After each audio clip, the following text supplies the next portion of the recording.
भेजकर उनसे 15 दिन के अंदर क्षमा मांगने की बात की है मैंने, क्योंकि उन्होंने हमें एक पूर्व सैनिक और पूर्व सैनिक के परिवार को, जो कि 1962 से सेना में सेवाएं दे रहे हैं, साथ साथ कांग्रेस पार्टी से लगातार जुड़े हुए हैं और 19 वर्षों से कांग्रेस पार्टी के एक समर्पित कार्यकर्ता के रूप में लगातार काम करते आए हैं, जो लेटर के बाद से उन्होंने हमें स्लीपर सेल कह के कहा, जो कि एक आतंकवादी गतिविधियों में सम्मिलित एक समूह या गिरोह को कहा जाता है, जो कि समाज में नफरत, द्वेष, भय और साथ साथ व्यक्तिगत अपमान का बोध कराता है। और हमने सार्वजनिक भाषणों में कहा है कि हमसे गलती हुई, मुख्यमंत्री से गलती हुई, मंत्रियों से गलती हुई, कार्यकर्ताओं से भी कुछ गलती हुई। इसी का नतीजा हम लोग भोग रहे हैं कि आज हमारी सरकार नहीं है। देखिए, अभी तो माहौल बना नहीं है। ये बात तो हम शुरू से कह रहे हैं, ये वास्तव में उनका विषय है। अब उनको किनको लड़ना है, किनको नहीं लड़ना है, लेकिन आप देख लीजिए ज्यादातर जगहों पर उनके जो आयतित प्रत्याशी हैं, जो दूसरे क्षेत्रों से जाकर उस लोकसभा में लड़ने के लिए जो जा रहे हैं, उनका व्यापक पैमाने पर कांग्रेस के अंदर ही विरोध हो रहा है। और जब कांग्रेस के अंदर ही विरोध है तो जनता के बीच में क्या रिस्पांस होगा, इस बात को सहज ही अंदाज लगाया जा सकता है। नमस्कार, मैं हूं मोहन तिवारी। आज के मुद्दे में आपका स्वागत है और आज का मुद्दा हमारा आधारित है चुनावी महासमर के उस ट्विस्ट पर जिस पर सबकी निगाहें हैं। जी हां, छत्तीसगढ़ में लोकसभा चुनाव की सरगर्मियां तेज हो चुकी है। पहले चरण का नामांकन पूरा हो चुका है, दूसरे चरण में पार्टियों ने अपनी ताकत झोंकनी शुरू कर दी है। लेकिन ऐसे में कांग्रेस के सामने मुसीबत बन के जो सामने आ रही है वो है अपनों का बयान। चुनाव में नई चुनौती कांग्रेस के सामने यही है कि उसके अपने ही उन्हें घेर रहे हैं। ऐसे में इस चुनौती से कैसे पार पाएगी कांग्रेस? क्या ये कांग्रेस के लिए कोई चुनौती है या ये कांग्रेस की एक तरीके से परंपरा सी बन गई है? इन्हीं सब मुद्दों पे आज हम बात करेंगे और जानेंगे कि इसका क्या पक्ष है, क्या विपक्ष है, किस तरीके से पार्टियां इस पूरे प्रकरण को लेती है। तो मिल लेते उन मेहमानों से जो इस चर्चा में हमारे साथ रहेंगे। हम बहुत स्वागत करेंगे। हमारे साथ मौजूद हैं कांग्रेस का पक्ष रखने के लिए सारिक रईस खान जी, बहुत स्वागत करते हैं आपका। हमारे साथ राजनीतिक विश्लेषण लेकर मौजूद हैं अनिल चौबे जी, बहुत स्वागत करेंगे आपका। और हमारे साथ बीजेपी का पक्ष रखने के लिए मौजूद हैं रविंद्र सिंह जी, बहुत स्वागत करेंगे आपका। तो तीनों मेहमानों का स्वागत है। और जैसे कि हमने बताया कि अलग अलग बयान इस पूरे चुनाव पर असर डाल रहे हैं। हालांकि राजनीतिक दल अपने अपने तरीके से मुद्दों की तैयारी करके बैठे हुए हैं। आज नामांकन दूसरे चरण के जो स्थान है वहां पर हुआ भी है। ऐसे में ये बयान क्या क्या असर डालते हैं, एक एक करके प्रतिक्रियाओं का दौर शुरू करते हैं। पहले हम अनिल चौबे जी से एक विश्लेषण सुन लेते हैं, फिर प्रतिक्रियाओं में जाएंगे। अनिल जी, ये बयानों का दौर आज का नहीं है, लगातार बयान आ रहे हैं। कुछ पार्टी छोड़ने से पहले बयान देते हैं, कुछ लोग पार्टी छोड़ नहीं रहे हैं लेकिन बयान दे देते हैं। इस तरीके की चीजें कांग्रेस से जो अब सत्ता में आ रही हैं, वो क्या कांग्रेस के लिए कोई चुनौती है, कोई मुश्किल खड़ी कर सकती है? आपका क्या आकलन है? देखिए, पिछले एक दशक से जितने भी पॉलिटिकल आइकॉन हैं उनकी जबान फिसल रही है और वह पब्लिक में ऊट पटांग बयान दे रहे हैं। पहली बात तो यह है कि उनको ऐसे बयान देने नहीं चाहिए। अब रहा सवाल कि जैसे कांग्रेस में लगातार भगदड़ जैसी मची हुई है, लोग बयान दे रहे हैं, किसके खिलाफ दे रहे हैं, कोई भूपेश बघेल के खिलाफ दे रहा है, कोई पार्टी के खिलाफ दे रहा है, तो ये तो उनकी खींच है। जबकि उनको ये सारी चीज़ें पार्टी फोरम में उठाने चाहिए। अभी हाल ही में उन्होंने बयान दे दिया कि स्लीपर सेल, भूपेश बघेल को भी स्लीपर सेल नहीं कहना चाहिए था। ये भी एक उनकी टंग आप स्लिप कह सकते हो या जो भी आया है, क्योंकि ये सीधा अटैक तो हो गया। स्लीपर सेल का मतलब आम जनता को ये लगता है कि वो सब वो आतंकवादियों से जुड़ा हुआ वो है, तो ये उनने मुद्दा बना लिया इसको। तो जितने भी आइकॉन हैं उनको जब सार्वजनिक बयान दें तो शब्दों का चयन, शब्द बहुत हैं, बहुत शब्द हैं दुनिया में। अंधे को जरूरी नहीं कि अंधा का सूरदास भी कहा जा सकता है। तो शब्दों का चयन ठीक करके और जनता पे मैसेज दें, इससे उनकी भी छवि बनेगी, विवाद नहीं होंगे।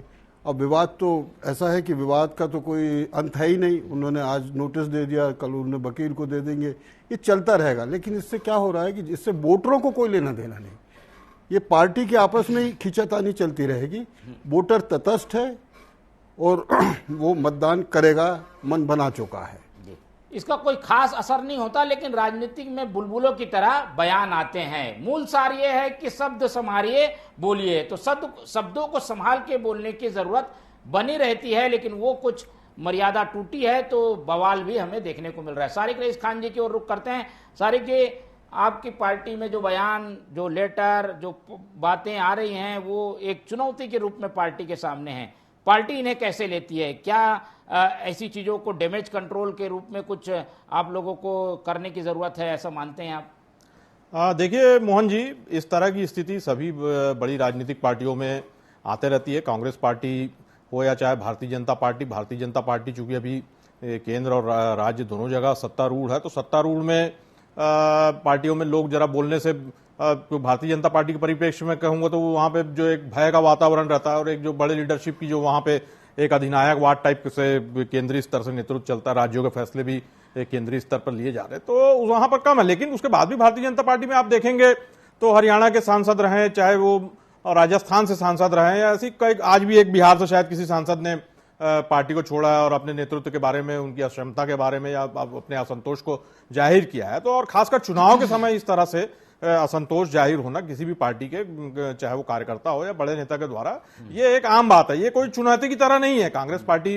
मैंने पहले ही कहा कि एक वैचारिक रूप से बहुत ही मजबूत पार्टी है और अपनी विचारधारा के साथ, अपनी विचारधारा पे अड़िग रहकर कार्यकर्ताओं को रायशुमारी से चलते हुए जो हमारे नेता हैं वो एक पार्टी लाइन पे काम करते हैं। देखिए, कहीं रही बात कहीं असंतोष की, तो उनका निश्चित रूप से मैं इस बात से सहमत हूं कि अगर जो ये हमारे वो जो पदाधिकारी जिनके परिप्रेक्ष्य में आप बात कर रहे थे, वो भी प्रदेश कांग्रेस कमेटी के वरिष्ठ पदाधिकारी रह चुके हैं, उन्हें पहले अपनी बात मीडिया वगैरह में जारी करने से पहले पार्टी फोरम में रखनी थी, पार्टी फोरम में ये बात रखनी थी। और इस तरह से निश्चित रूप से विरोधी पक्ष, चूंकि भारतीय जनता पार्टी आज सत्ता में वो सत्ता के नशे में नहीं, अहंकार में ज्यादा है, तो निश्चित रूप से वो हर बात को एक कांग्रेस पार्टी के एक इशू बनाकर जनता के बीच प्रस्तुत करने की कोशिश कर रही है। और महंत जी ने जो कहा है, वो तो खुद चुनाव, मतलब एक तरीके से उनके परिवार से लड़ रहे हैं, वो कह रहे हैं कि हमारी गलती की वजह से हार गए। इस तरीके की बातें कार्यकर्ताओं का मोराल नहीं डाउन करती? नहीं, बिल्कुल निश्चित रूप से महंत जी ने जो इनको एक बड़प्पन को और एक उदार सोच को दर्शाता है कि जिस तरह से पार्टी की जीत भी एक सामूहिक रहती है, जिसमें सभी का योगदान रहता है। जो 2018 में भी कांग्रेस पार्टी ने जो एक ऐतिहासिक और बड़ी जीत यहां पर दर्ज की थी, वो एक सामूहिक प्रयास था। बड़े नेताओं से लेकर जो हमारे निचले स्तर के जो कार्यकर्ताओं ने जो 15 साल लगातार यहाँ की भ्रष्ट और अहंकारी भारतीय जनता पार्टी की सरकार के खिलाफ लगातार संघर्ष किया था, जमीन पे उतरकर, और बिना किसी भय के, बिना किसी लालच के उन्होंने सरकार के खिलाफ संघर्ष किया, संगठन स्तर पर पार्टी को मजबूती प्रदान की। तो निश्चित रूप से जब जीत की जवाबदारी सामूहिक होती है, तो महंत जी का एक उदार सोच है कि उन्होंने हार की जवाबदारी भी उसमें किया, उसमें कहीं ना कहीं बड़े नेताओं से लेकर कार्यकर्ताओं तक कहीं ना कुछ कमी बेशी रह गई होगी। जो हमने इतने अच्छे काम करके एक राज्य के एक बड़े वर्ग को, चाहे युवा हो, महिला हो, विशेषकर किसान हो, सभी के लिए हमने एक अच्छी सोच के साथ योजनाओं को जमीन पर क्रियान्वित किया। लेकिन उसके बाद भी जो भारतीय जनता पार्टी के झूठ और एक जो संवैधानिक संस्थाओं के सहारे उन्होंने जिस तरह से इस राज्य में हस्तक्षेप किया और एक हवा बनाई जो झूठे भ्रष्टाचार की, उस बातों में जनता कहीं ना कहीं ज्यादा आ गई। तो ये महंत जी की बात, इससे कहीं से कार्यकर्ताओं का मनोबल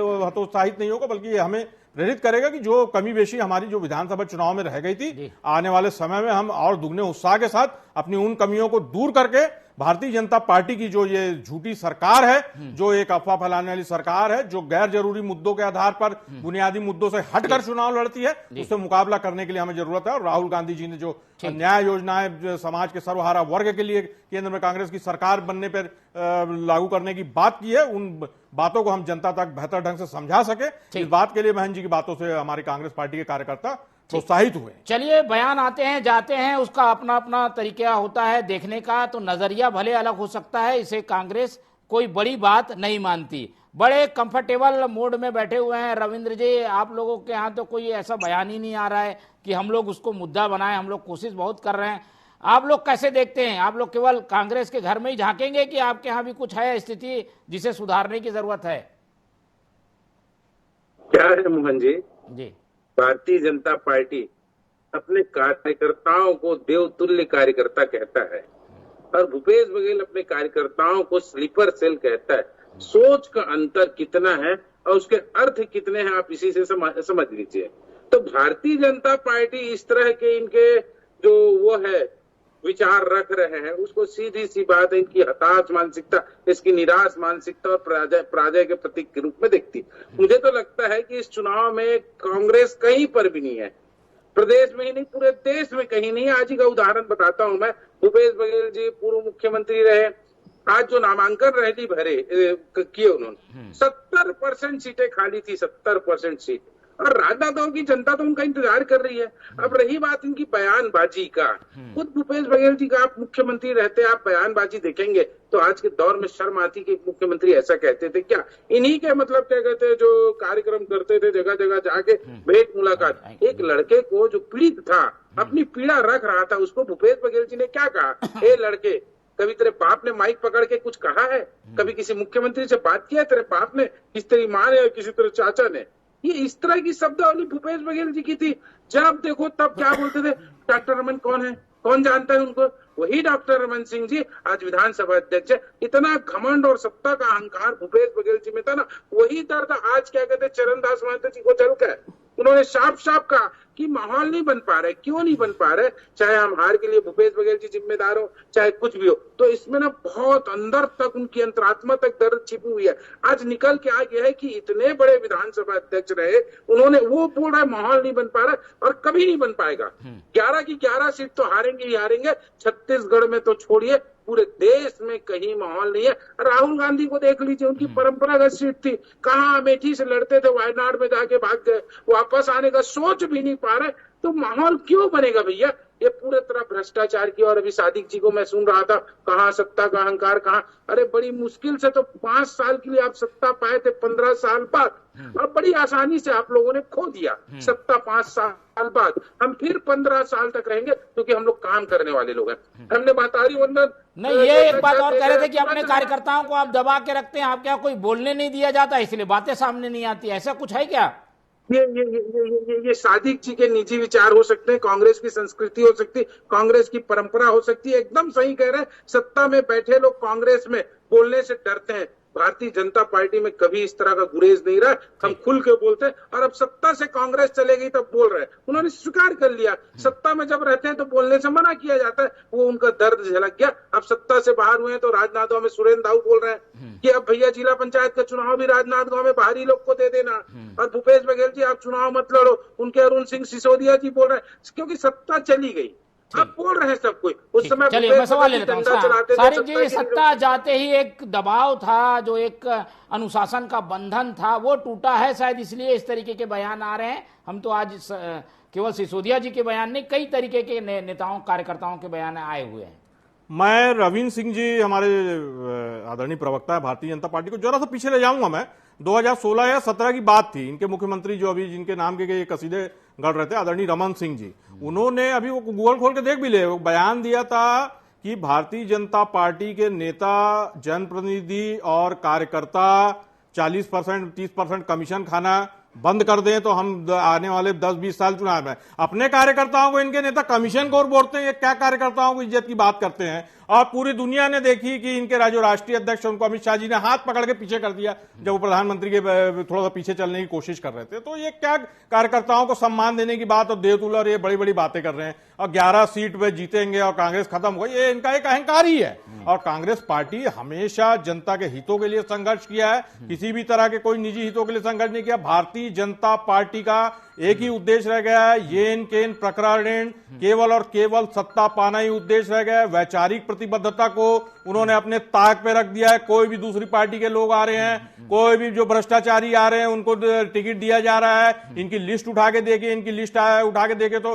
कभी कभार तो ऐसा लगता है कहीं कांग्रेस की लिस्ट तो नहीं देख रहे हैं कि कांग्रेस और जो दूसरे दल के लोग हैं, जिसको जो आप पाओ उनको टिकट ले जाओ। इनके कार्यकर्ता जो है वो मुंह ताकते रह रहे हैं, जो वर्षों से इनका झंडा उतार के इनके जो एक नफरत भरी एजेंडे को पूरे लागू करने में लोगों को बांटने का काम कर रहे, वो खड़े रह जा रहे, दूसरे दल के लोग आकर टिकट ले जा रहे। तो ये इस तरह की बात यहाँ पे दर्शकों को या चैनल के माध्यम से बताएंगे तो ये बिल्कुल शोभा नहीं देता और किसी भी तरह से हजम नहीं होता। आपके यहाँ भी कई छेद हैं, केवल दूसरे के घर के छेद दिखाने से काम नहीं चलेगा। भले वो दिख नहीं रहे हैं पर है जरूर, बरसात होगी तब दिखाई देगा। मोहन जी, सबसे बड़ी बात है सादिक जी जो बोल रहे हैं, चुनाव के समय बहुत इन्होंने कहा ये सब, और अंततः क्या हुआ, जनता ने इनको नकार दी। मैंने पहले ही कहा बहुत मुश्किल से ना सत्ता प्राप्त हुई थी और बहुत आसानी से उन्होंने खो दिया। पहले मुश्किल से प्राप्त हमारे राष्ट्रीय एक तरफा की जीत बात करते हैं, मोदी जी का इसका आप सुनिए ना, सादिक जी, वो एक बार नहीं हजारों बार हमने देखा सोनिया गांधी के सामने आपके प्रधानमंत्री मनमोहन सिंह हाथ जोड़े खड़े रहते थे, हाथ पकड़ के उनको पीछे नहीं किए, पूरी दुनिया ने देखी टीवी में। अब सुन लीजिए, मैंने सुना है आपको। राहुल गांधी जी जब तक खड़े थे, वो बैठे नहीं आपके मल्लिकार्जुन खड़गे जी, वो सबको मत आइए ना, कहाँ अध्यक्ष। अभी तो बयानबाजी पे हम बात करें, आपकी हताशा निराशा की जो मानसिकता है वो स्पष्ट दिखती, और हमने क्या किया क्या नहीं किया वो दिख गया आपका, कि सरकार आपकी चली गई, कहाँ 75 पार का नारा 37 में आके रुक गए। और रही बात, हम कभी भी सत्ता का अहंकार में मतमस्त नहीं होते, हम तो जनता की सेवा करते, इसलिए हम जनता के द्वारा पुनः निर्वाचित हुए। आप एक बार में हटा दिए गए, अब पहली बार आए थे, पहली बार में फिर हटा दिए गए, कभी नहीं आ पाएंगे आप लोग, क्योंकि आपका जो कार्य है, आप स्लीपर सेल बोलते हैं अपने कार्यकर्ताओं को।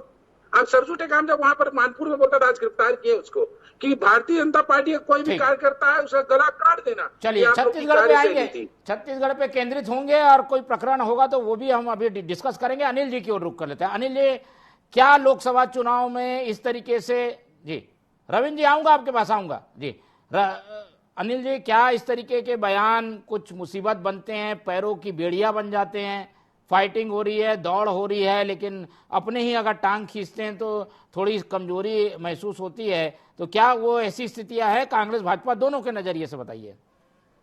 जैसा कि नांदगांव में भूपेश बघेल की उपस्थिति में उन्होंने कुछ कुछ बोला, तो उसका कोई रिएक्शन भूपेश बघेल ने नहीं कहा। भूपेश बघेल ने कहा कि बोलने दो, जनता ताली बजाती रही। अब स्थिति ये है कि इन सब जो भी बयानबाजी अभी होती है, इसका वोटरों पे कोई असर नहीं होता। वोटर आराम से शांत है। ये नेता आपस में लठ भांजते रहते हैं, कुछ इधर के भांज देते, कुछ उधर के भांज देते। मुद्दे की बात कोई कर नहीं रहा है। भाजपा भी इस मुद्दे को उठा के सिर पे लादे लादे घूम रही है। कांग्रेस वाले भी बीच बीच में उसमें कुछ फुलझड़ी छोड़ देते। मुद्दे की बात यह है कि इन सारी चीज़ों से जनता को कोई लेना देना नहीं। ये एक छोटा मोटा हल्का फुल्का लगता है कि हाँ कुछ चुनाव हो रहा, कुछ ऐसा हो रहा, बस इसके अलावा कुछ नहीं। जनता में इसका कोई इम्पैक्ट नहीं है। ठीक है, जनता में कोई इम्पैक्ट नहीं है, लेकिन बयान जब आते हैं तो उस पर चर्चा जरूर होती है। सारिक जी, अब क्या पार्टियां ऐसे लोगों पर कोई कड़ा रुख अख्तियार करेगी क्या? कोई भी कुछ भी बोल रहा है, कार्यकर्ता इस्तीफा दे रहा है तो पत्र लिख दे रहा है लंबा चौड़ा, उसको सार्वजनिक कर दे रहा है, पार्टी आप लोगों की कोई कड़ी कार्रवाई करती नहीं, इसलिए इस तरीके की स्थितियां होती हैं? देखिए, ऐसा नहीं है। पार्टी के अंदर एक अनुशासन भी एक बहुत महत्वपूर्ण चीज होती है, और निश्चित रूप से अभी विधानसभा चुनाव के बाद और अभी लोकसभा चुनाव के समय भी जो इस तरह के विरोधाभासी बयान आया है और जो पार्टी संगठन के संज्ञान में गया है, तो उसपे जो हमारी अनुशासनात्मक समिति रहती है उसमें बहुत से ऐसे नेताओं पे कार्रवाई भी की गई है। और निश्चित रूप से पहले कांग्रेस पार्टी, मैंने कहा कि एक स्वच्छ लोकतंत्र वाली प्रक्रिया है, और उसमें जो हमारे कार्यकर्ताओं की जो भी असंतोष है, मैंने पहले ही कहा कि उसको सार्वजनिक रूप से करना उचित नहीं। तो ऐसा नहीं कि भारतीय जनता पार्टी टाइप इनका अध्यक्ष, हमारे यहाँ अध्यक्ष का चुनाव भी होता है। आदरणीय मल्लिकार्जुन खड़गे जी और शशि थरूर जी ने चुनाव लड़ा, वहां हमारे जो कार्यकर्ताओं ने, जो डेलीगेट्स थे, हम खुद प्रतिनिधि हैं, तो ऐसे ही पूरे भारतवर्ष से जो हजारों डेलीगेट थे उन्होंने वोट किया। इनके यहाँ तो मैंने पहले ही कहा कि एक अधिनायकवाद और सामंतवाद पे चलने वाली पार्टी है। कब वहां पे राष्ट्रीय अध्यक्ष की एक लिखित में घोषणा हो जाती कि ये राष्ट्रीय अध्यक्ष बने, ये राष्ट्रीय अध्यक्ष से हटे, तो हम अपने लोकतंत्र पे अपने कार्यकर्ताओं को या जो भी पदाधिकारी रहे उनको सीधा सीधा कार्रवाई करने के बजाय उनको नोटिस देकर उनसे कारण बताओ, नोटिस के माध्यम से जवाब मांगा जाता है। जवाब में अगर उनका जवाब अगर इस तरह से लगता है कि भाई कोई संतोषजनक नहीं, तो निश्चित रूप से एक अनुशासनात्मक कार्रवाई होती है। और भारतीय जनता पार्टी में भी इस तरह की चीजें मैंने पहले ही बताया, पूरे भारतवर्ष में कई जगह है। और एक जहां इनके अभी सुन रहा था, आदरणीय प्रदेश अध्यक्ष जी का भी वक्तव्य, आयतित प्रत्याशी बोल रहे थे, तो सरोज पांडे जी कौन सी प्रत्याशी हैं जो उनको ऐसी क्या जरूरत पड़ गई कि भाई दुर्ग से उनको लड़ाने के बजाय आप कोरबा से जाकर भेज रहे? तो जिसके दामन में खुद दाग हो वो दूसरों के घर पे पत्थर ना फेंके तो ज्यादा बेहतर है। और भारतीय जनता पार्टी, मैंने पहले ही कहा कि बुनियादी मुद्दों से हटकर वे इस तरह की ही विवादित चीजों, आदरणीय हमारे जो पत्रकार महोदय जो बैठे हैं, विशेषज्ञ महोदय, उन्होंने भी एक अच्छी चीज कहा कि जनता को आजकल इससे कोई बहुत ज्यादा लेना देना, या जनता इस तरह की फिजूल बातों में इंटरेस्ट नहीं लेती है। ये पार्टी का एक अंदरूनी मामला रहता है। लेकिन भारतीय जनता पार्टी को काम ही है कि वो एक हाथ में केरोसिन और दूसरे हाथ में माचिस लेकर चलना। जहां इस तरह का आग लगाने का मौका लगे तो वो इस तरह का कार्य करे और बैठकर तमाशा देखे, क्योंकि उनके पास आज अपनी जो केंद्र सरकार की विफलताएं हैं, बढ़ती हुई महंगाई है, जो बढ़ती हुई बेरोजगारी है, चाहे वे हर स्तर पर जो केंद्र सरकार ने झूठे वादे कर सत्ता में आई थी, वो अपनी विफलताओं को छुपाने के लिए ही वो इस तरह के परपंच कर रही है और दुष्प्रचार कर रही है। ठीक है अनिल जी, नियम कानून बने हुए हैं, अनुशासन की बाध्यता भी है, उसके बावजूद ऐसा हो रहा है। क्या कड़ाई करके कांग्रेस इन सबको रोक कैसे सकती है? इस पर भी मैं बता रहा हूं, आप थोड़ा सा पीछे जाइए। जैसे ही कांग्रेस सत्ता में आई थी तो कुछ दिनों के बाद कुछ खास लोगों के हाथ में सत्ता चली गई थी, उसका आम कार्यकर्ता वहां तक पहुंच नहीं पा रहा था। ये कांग्रेस को मतलब जानना चाहिए, उन लोगों को समझना चाहिए कि ऐसा क्यों हो रहा था। जब आम कार्यकर्ता उधर नहीं पहुंच पा रहा है, कुछ चंद लोगों के हाथ में पूरी सत्ता आ गई है, वो सब देख भी रहा है कार्यकर्ता कि यही सब लोग उसकी मलाई खा रहे हैं, तो जब उसको मौका मिलता है तो फिर वो अपनी भड़ास निकालता है। नहीं तो महंत जी तो मान भी रहे हैं कि हमारी गलती थी इसलिए हाँ सत्ता चली गई। महंत जी तो देखिए बहुत ही सीनियर पॉलिटिशियन है और बहुत सीजन पॉलिटिशियन है। उन्होंने बहुत ही अच्छे लहजे में कहा है कि हमारी गलती नहीं होती तो हम चुनाव क्यों हारते। अब गलती की जो समीक्षा है वो उनके अंदर होना चाहिए कि गलती एक्चुअली क्या क्या थी। लेकिन कुछ होता यह है कि कुछ नेताओं की इतनी दबंगाई हो जाती है कि उनके सामने कोई कुछ बोलता नहीं है। उसके बहुत से कारण हैं, कुछ सरकारी लालच भी होता है, कुछ उनका होता है कि पता चला बोला और इन्हें पद से अलग कर दिया, ये सारी चीजें होती। तो जब सत्ता चली जाती है तो फिर ये जो गुबार है 5 साल का 7 साल का, ये निकल के फटता है। लेकिन इससे जनता को कोई लेना देना नहीं, ये आपस में दोनों पार्टियां लठ भांजती रहें। ठीक है, कोशिश जरूर बीजेपी कर रही है मौके का फायदा उठाने का, कुछ हाथ नहीं लगने वाला कह रहे हैं रविंद्र जी। विश्लेषण में भी आ रहा है, कांग्रेस भी ये मान के चल रही है। अगर कोई बयान दे भी दे रहा है, इसका फर्क क्या पड़ रहा है? आप लोग इसे कैसे कराएंगे?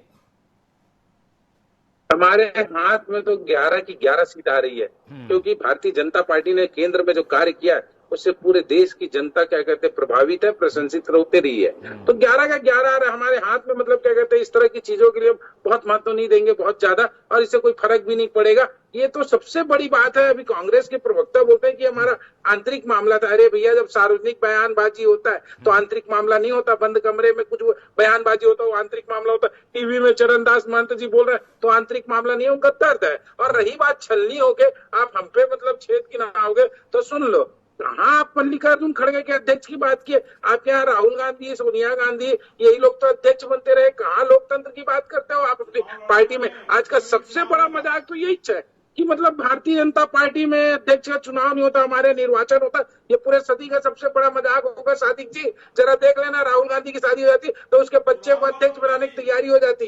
कहाँ आप कौन सी बात करो, मत करिए। रही बात मोहन भैया, ये जो बयानबाजी है, मैं एक लाइन में बात को कह रहा हूँ कि एकदम अंतरात्मा के अंदर से जो हताशा उत्पन्न होती है ना, तब चरणदास महंत जी जैसा व्यक्ति इस तरह की बात करता है। ये कांग्रेस को समझ लेना चाहिए। बहुत घमंड में बात करते थे, मैं बोला ना, इसीलिए इस घमंड से छत्तीसगढ़ की जनता ने इनको दूर किया। 11 की 11 सीट जीतेंगे हम। अब मोदी जी 400 पार भी आएंगे। और क्या हम जनता नक्को बरकरार है? धारा 370 को हटाते तो आपको तकलीफ होती है, सीए लाते तो आपको तकलीफ होती है, और दुनिया भर का हम राम मंदिर के लिए करते जो वादे आपको तकलीफ होती है। ये जनता से हटाने वाले पुत्र है। आप बताइए, जब आप क्या कहते हैं आतंकवादियों को आतंकवादी जी बोलते हो तो जनता को भरमाने वाला होता है।